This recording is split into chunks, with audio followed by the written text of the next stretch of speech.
నమస్కారం STV news కు స్వాగతం. ఇక వివరాల్లోకి వెళ్తే తెలుగుదేశం పార్టీ వ్యవస్థాపకులు నందమూరి తారక రామారావు 101వ జయంతి వేడుకలను నాయకులు, కార్యకర్తలు, అభిమానులు ఘనంగా నిర్వహించారు. తిరుపతి జిల్లా గూడూరులో టీడీపీ కార్యాలయంలో మాజీ శాసనసభ్యులు, ఎన్డీఏ కూటమి అభ్యర్థి డాక్టర్ పాసం సునీల్ కుమార్ అధ్యక్షతన కేక్ కట్ చేసి సంబరాలు జరిపారు.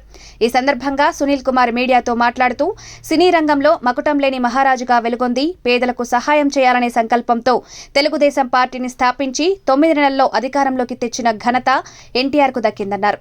ఈ కార్యక్రమంలో రాష్ట్ర కార్యదర్శి నిలబల్లి భాస్కర్ రెడ్డి, పట్టణ అధ్యక్షులు పులిమి శ్రీనివాసరావు, ఉచ్చూరు వెంకటేశ్వర్లు రెడ్డి, దుద్ద రాఘవరెడ్డి, మునికృష్ణారెడ్డి, నిరంజన్ రెడ్డి తదితరులు పాల్గొన్నారు.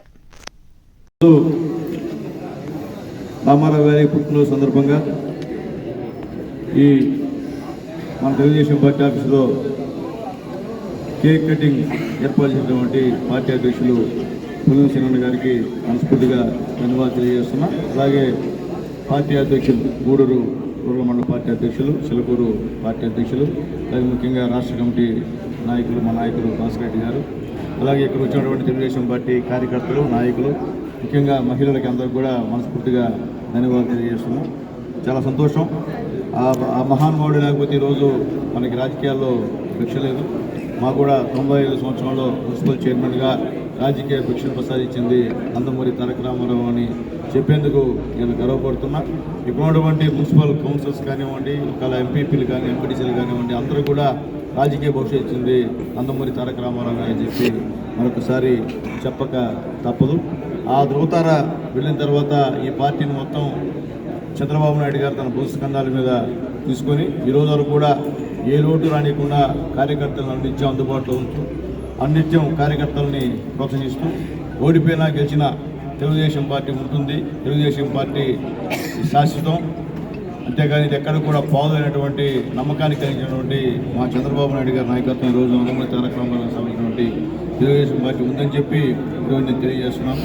తెలుగుదేశం పార్టీ నాయకులకి, కార్యకర్తలకి అందరికీ రిక్వెస్ట్ చేస్తున్నా. నందమూరి తారక రామారావు గారు ఉన్నటువంటి తెగువ, ఆయనలో ఉన్నటువంటి త్యాగం, అలాగే ఆయన పట్టుదల అందరం ఆదర్శంగా తీసుకుని రాజకీయాల్లో రాణించాలని చెప్పి అందరినీ కోరుతున్నా. అట్లాగే ముఖ్యంగా ఈరోజు గూడూరు నియోజకవర్గంలో మా కుటుంబ సభ్యులు, తెలుగుదేశం పార్టీ కుటుంబ సభ్యులు, మా మహిళలు కానివ్వండి, మా నాయకులు కానివ్వండి, కష్టపడి ఈరోజు ఎలక్షన్ చేశారు. అందరూ కూడా పేరు పేరున ధన్యవాదాలు తెలియజేస్తాను. నాకు తెలిసి ఇంత ఎలక్షన్ ఎప్పుడు చేయాల, నాకు తెలిసి నేను 2 ఎలక్షన్స్ ఫేస్ చేశాను. నేను డైరెక్ట్గా నిలబడి అంతకుముందు చాలా ఎలక్షన్స్ చేశాను. దుర్గాప్రసాదరావు గారు ఉన్నప్పుడు కానీ, రాజశ్రీరామ్ గారు ఉన్నప్పుడు కానీ.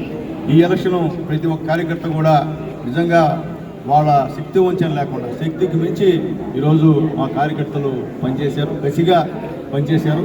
కాబట్టి ఖచ్చితంగా గూడూరు నియోజకవర్గంలో తెలుగుదేశం పార్టీ జెండా ఎగరడం ఖాయమని చెప్పి నేను నమ్ముతున్నా. దానికి కారణం మా కార్యకర్తల కృషి అని చెప్పి తెలియజేస్తున్నా.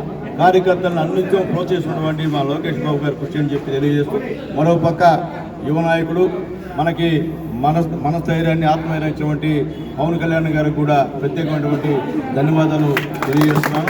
అలాగే గూడూరు నియోజకవర్గంలో తెలుగుదేశం పార్టీకి మేము మద్దతిస్తాం అనేటువంటి వచ్చినటువంటి మా బలి సోదరుల నాయకత్వానికి, నాయకులకి అందరూ కూడా పేరు పేరున శిరస్సు ఉంచి నమస్కారం తెలియజేస్తున్నా. ధైర్యంగా వచ్చి ఇక్కడ బైక్ ర్యాలీని పెట్టి దాదాపు 98% టీడీపీకి ఓటింగ్ ఏర్పాటు చేసేందుకు కృషి చేసినటువంటి మా బలిజన నాయకులు అందరూ కూడా పేరు పేరున ధన్యవాదాలు తెలియజేస్తూ, దీనంతా లీడ్ చేసినటువంటి మా సోదరుడు, మా సన్నిహితుడు, మా శ్రేయోభిలాషికి కూడా మనస్ఫూర్తిగా ధన్యవాదాలు తెలియజేస్తున్నా. అట్లాగే ప్రతి ఒక్క మహిళ కూడా ప్రతి దగ్గర ఎక్కడ చూసినా కానీ బూతుల దగ్గర నిలబడి పట్టుదలగా చేసినందుకు వాళ్ళకు కూడా ధన్యవాదాలు తెలియజేస్తున్నా. అయితే నిన్న అడిగినట్టు కొంతమంది మేము కూడా ఏజెంట్కి వస్తాం, మమ్మల్ని తీసుకోవచ్చు కదా అని.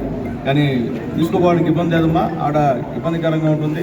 అది ఒక రోజు కావచ్చు, లేకపోతే ఒక నైట్ ఉండొచ్చు ఇబ్బంది. మళ్ళీ అక్కడ రూమ్ కూడా చాలా చిన్నది, విపరీతంగా ఇబ్బంది పడే పరిస్థితి, మహిళలకి అన్నిటికీ ఇబ్బంది పడే పరిస్థితి. కాబట్టి తీసుకెళ్ళగలిగిన తప్ప ఇంకోటైతే ఏం కాదు. మీరేమి మగవాళ్ళు కానీ తీసుకోరు, మీరు ఇంకా ప్రమాణం చేస్తారు. కానీ పరిస్థితుల ప్రభావం వల్ల మిమ్మల్ని ఏజెంట్గా తీసుకోవాలి అని చెప్పి మరొకసారి మీ అందరూ కూడా నేను తెలియజేస్తున్నా. అట్లాగే మా నాయకులందరూ కూడా, తెలుగుదేశం పార్టీ నాయకులందరూ కూడా కష్టపడి పనిచేశారు, ఎన్నో సవాళ్ళు ఎదిరించారు. చాలా దగ్గర వైఎస్ఆర్ కాంగ్రెస్ పార్టీ నాయకుల అరాచకాలకు కూడా చాలామంది బలైనారు.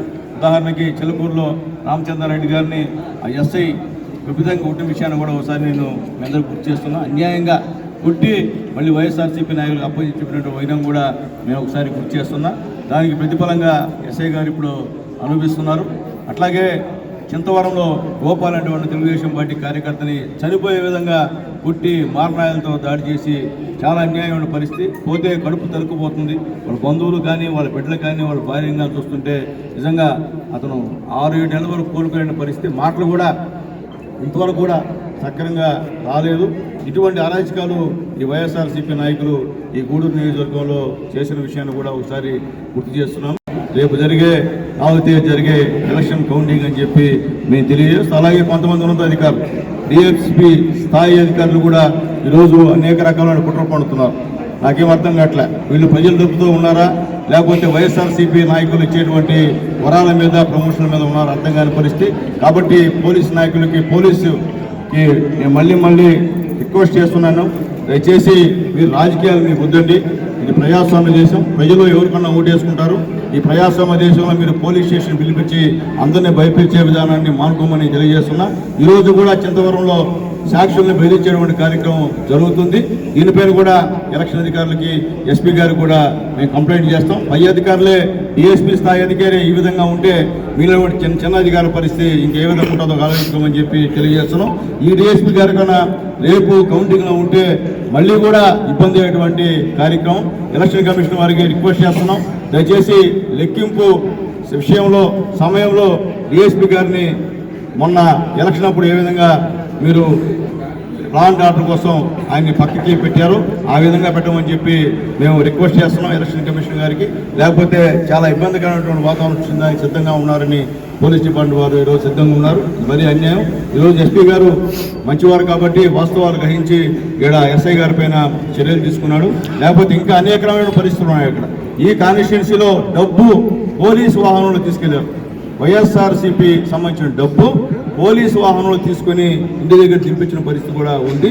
దానిపైన కూడా విచారణ చేయమని చెప్పి మేము అడుగుతున్నాం. ఖచ్చితంగా దీనిపైన విచారణ చేసి ఎవరైతే ఏ పోలీస్ అధికారి డబ్బుల్ని తమ వాహనంలో తీసుకొని వైఎస్ఆర్సీపీ నాయకులకి చేర్చారో వాళ్ళపైన చర్యలు తీసుకోవాలా, చేర్చిన పైన కూడా చర్యలు తీసుకోవాలని దీనిపైన ఎంక్వైరీ సిబిఐ ఎంక్వైరీ వేయించాలని చెప్పి డిమాండ్ చేస్తున్నాం. ఖచ్చితంగా గవర్నమెంట్ వచ్చిన తర్వాత వీటన్నిటిపైన కూడా ఎంక్వైరీ చేస్తామని చెప్పి ఖచ్చితంగా మేము తెలియజేస్తున్నాం. ఎవరు ఏ పోలీస్ అధికారి ఏ విధంగా మా పార్టీ నాయకుల్ని ఇబ్బంది పెట్టారో, మా నాయకులుంటే మమ్మల్ని పోలీసులు తరిమేది, వాళ్ళుంటే మాత్రం ఆహ్వానించే పరిస్థితి ఊళ్ళ దగ్గర చాలా దగ్గరలా జరిగింది.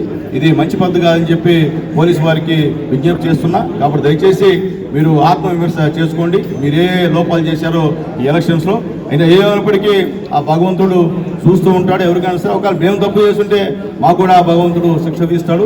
కానీ మీరు తప్పు చేస్తే మాత్రం ఖచ్చితంగా ఆ భగవంతుడు శిక్ష విధించేది తథ్యం అని చెప్పి నేను తెలియజేస్తూ ఇప్పటికైనా మీరు మారమని చెప్పి తెలియజేస్తున్నాం. వృధాగా అన్యాయంగా అందరిని ఏముంటే వాళ్ళని పిలిచి కౌన్సిలింగ్ అని పిలిచి మా వైఎస్ఆర్సీపీ నాయకుల మాట విని మీరు ఈరోజు మా పార్టీ నాయకుల్ని పిలిపించి పోలీస్ స్టేషన్ పిలిపించి సంతకాలు చేయించుకోవడం, బండి ఓవర్ చేయించుకోవడం ఎంతవరకు సమంజసం అని చెప్పి నేను తెలియజేస్తున్నా. వాళ్ళు మాత్రం పిలవట్లేదు, మా వాళ్ళు మాత్రం పిలిచి మీరు సంతకాలు పెట్టించుకోవడం మంచి పద్ధతి కాదని చెప్పి తెలియజేస్తున్నాం.